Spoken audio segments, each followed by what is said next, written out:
అండి, అందరికీ నమస్కారం. అమ్మవారి శాలలో 9వ రోజు అలంకారం ఏమిటంటే మహిషాసురమర్దిని అలంకారం. అమ్మవారు మహిషాసురుణ్ణి సంహరించిన శక్తి రూపిణిగా దర్శనమిస్తారు. అమ్మవారి ఈ రూపం దుర్మార్గంపై ధర్మం గెలుస్తుందని శాశ్వత సందేశాన్ని ఇస్తారు. మహిషాసురమర్దిని అలంకారం రోజున అమ్మవారి చేతుల్లో త్రిశూలం, ఖడ్గం, చక్రం, ధనస్సు వంటి ఆయుధాలు అమర్చుతారు.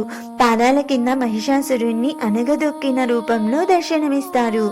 ఈ శక్తివంతమైన దృశ్యం చూసిన ప్రతి భక్తునికి ధైర్యం, నమ్మకం కలుగుతుంది.